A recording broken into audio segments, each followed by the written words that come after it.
Hey guys, what's up? Welcome back to Clarifier channel. My name's Alexi. On this channel, my whole purpose and goal at this stage of my development is helping people connect their brains with their heart and vice versa, their heart with their brain.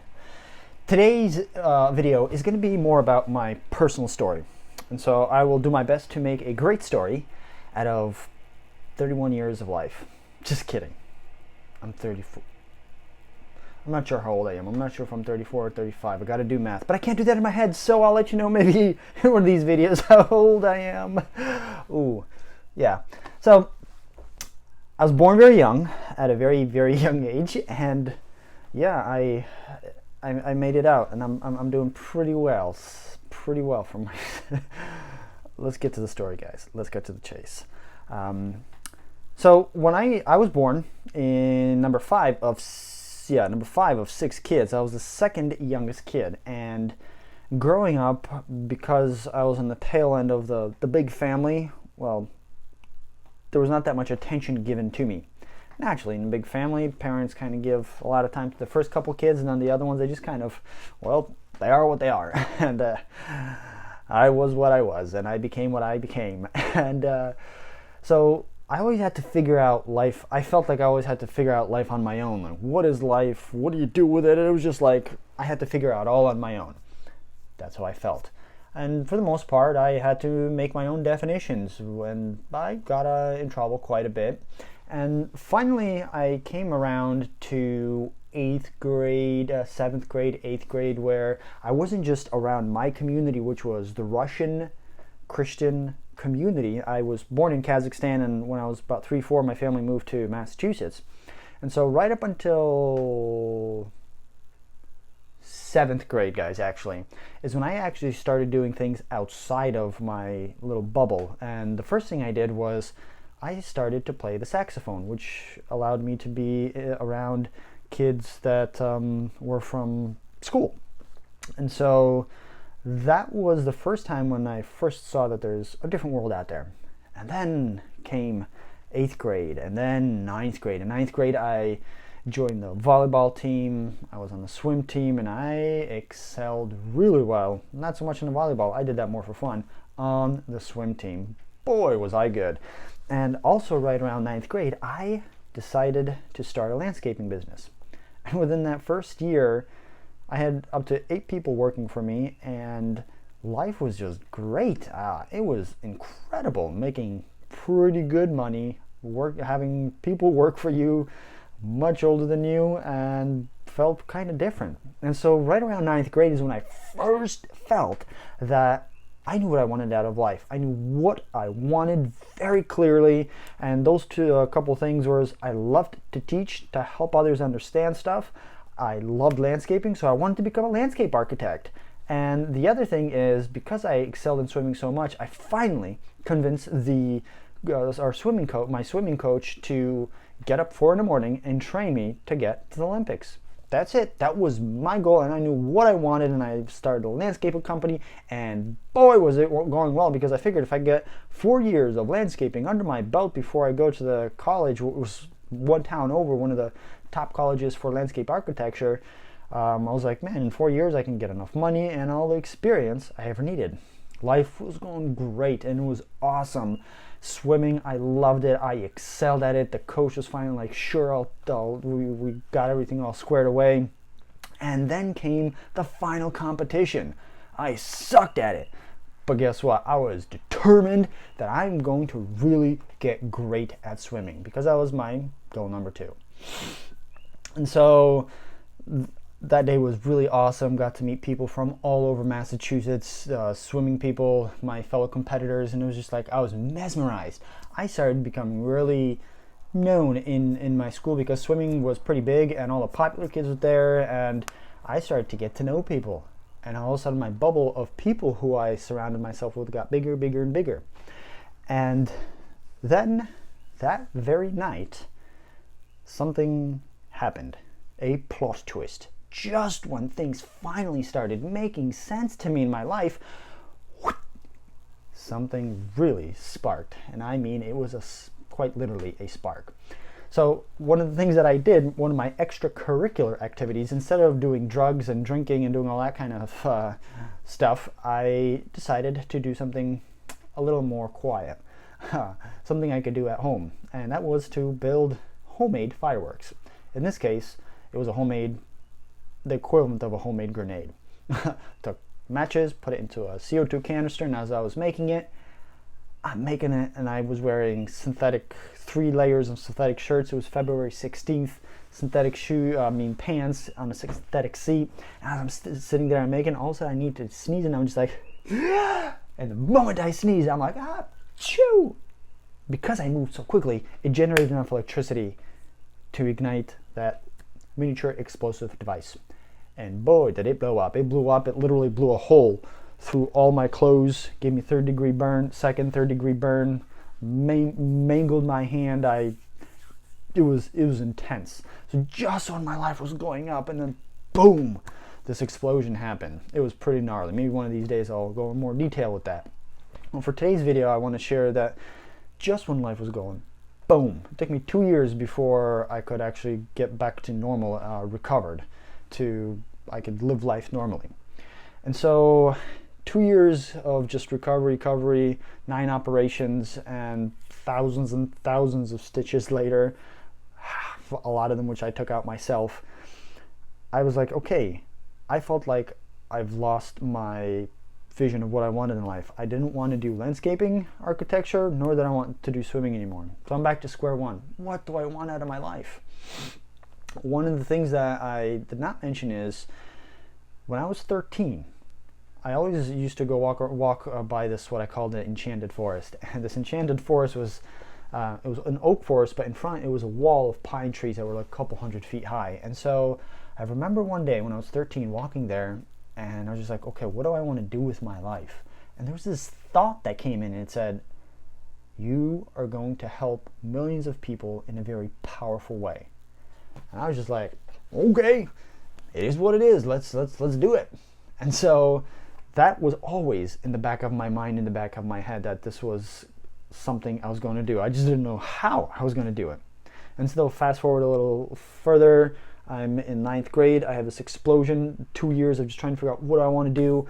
And just when I was about graduating, I finally felt like I knew what I wanted to do with my life again. I had to choose to either go to programming or to do construction. And I loved both, and so I ended up doing construction. And I decided, no, I'm going to get so good at this that I'll be able to travel the country and then the whole world. And so for about 10 years in total, from when I first started to I was getting great. So I was living initially in Massachusetts, and to move to Albany. Then I traveled the country doing this. I was in Aspen, Colorado was my favorite spot because of construction. And then I moved to Savannah, Georgia, Hinesville, Georgia, and a couple of different places. I was in Pennsylvania, a couple of different places, New York, Massachusetts.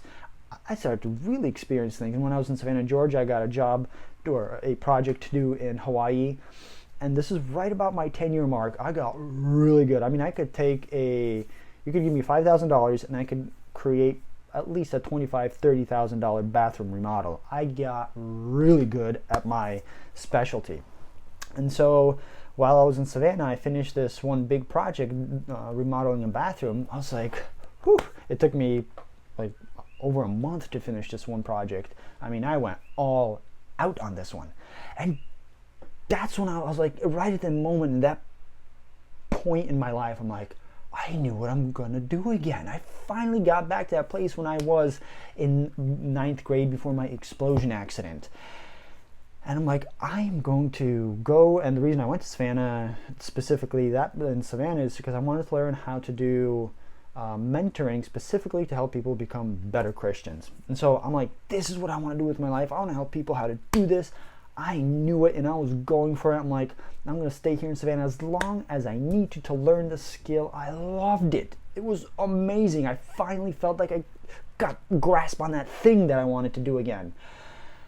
And then the day I finished that project, that bathroom remodel, I was actually doing it in the place where I was living. I was like, you know what? I'm going to go celebrate. And the way I celebrated was, instead of going to bars, I decided to go to the backyard and lay in a hammock. It was beautiful. It wasn't raining. It was cloudless sky, blue, beautiful sky. The temperature was perfect. I lay down on it just like plenty of my friends had done before, and it was a rope it was made out of rope. And so below me was a bunch of pine needles, like a whole pile of pine needles. So say that's the pile of pine needles, and the hammock was right here. I didn't think much of it. I went, lay down on it. As I'm swinging, all of a sudden, one of the ropes just goes, and the thing just like opens up because it was made out of rope and it's intertwined. And since one ripped, the whole thing just goes like this. Say I'm laying like this, it just parts both ways, and I just go boom. So my back in that pile was a stump. My back, boom, hit that thing, and it messed me up. So needless to say, just when I thought I knew again what I wanted to do with my life, all of a sudden life is just like, nope. My back was hurt, and my disc went in, and I had to move back up to Albany, New York, because it's the only place I could find somebody who can fix my back. And that took about 2 years of physical recovery. And while I was there, I said, you know what? Since I'm here, I'm going to connect with as many of the churches as I can and start sharing the things I've learned down in Savannah. And so for 2 years, I was connecting with different pastors and youth leaders and just making a network there up there in Albany, New York, because I knew that I wanted to share Christianity, about Jesus, and this mentoring kind of thing. And I was all into that. I'm like, this is going to be my thing. And just when I started getting really, really into the swing of things and made all those connections, so for 2 years I was doing that. And then came the Christmas gift. And when I say Christmas gift, I quite literally mean it was on Christmas Day I found out that somebody that I kind of knew, who happened to be somebody on drugs, decided to level a false accusation against me and a bunch of my friends at that moment, that apparently we raped her, and that and then it went further on that I was all these crazy things. Right again for the third time in my life, when I knew what I wanted to do, when I thought I finally found it, all of a sudden, boom, this thing happens. And then this particular group of people went to all these churches, spread these falsities about myself, and they came back to me and said, sorry man, after I explained to them how silly it was and all of this was just a concoction of somebody who's on drugs and wasn't true, none of the churches wanted to do anything with me again then. And I was back to zero, trying to figure out, what do I want to do with my life again? And so it took me another 2 years to mentally recover from that. It was very intense. And so just after I felt like I kind of started recovering from that big blow to my psyche, I decided to get a job, another job. So I had a job in Albany there, then I decided to get one where I got to travel the country doing construction. I made a bunch of money, and I took that money and I invested it, and I was like, okay, this is what I'm going to do. I'm going to build this business up, and I was going to be the office person, and it didn't matter where I was in the world. As long as I had a computer, I could do this stuff. And then at that moment, I left this big company to pursue what I wanted to pursue. And right at that moment, I decided to move to Hawaii. And it just happened to be where that voice in my head was like, you got to move to Hawaii. So I said, poop, about one-way ticket, and came here. And I knew only 2 people when I got here. Technically, I really knew one person, somebody that I met almost 3 years previous.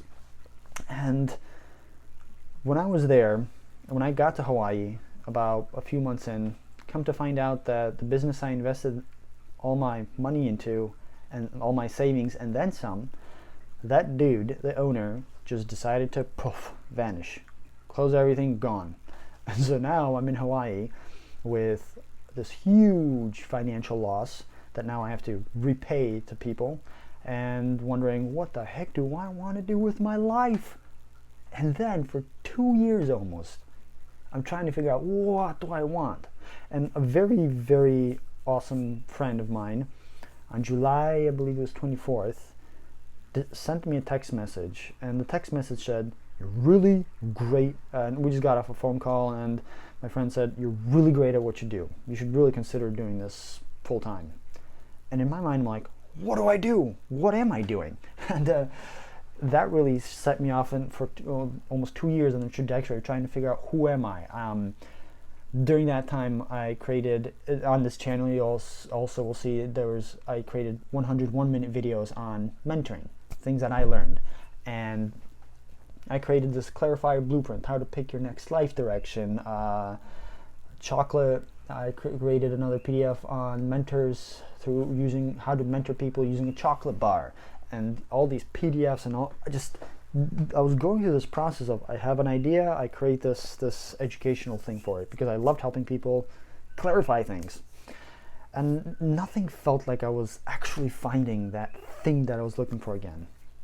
And then, all the meanwhile, while here in Hawaii in the Big Island, I really started networking with people, meeting all kinds of people, from your regular person who just has a regular 9-to-5 jobs, to farmers, to leaders in the community, to everybody here. It's awesome here. It was awesome for me. And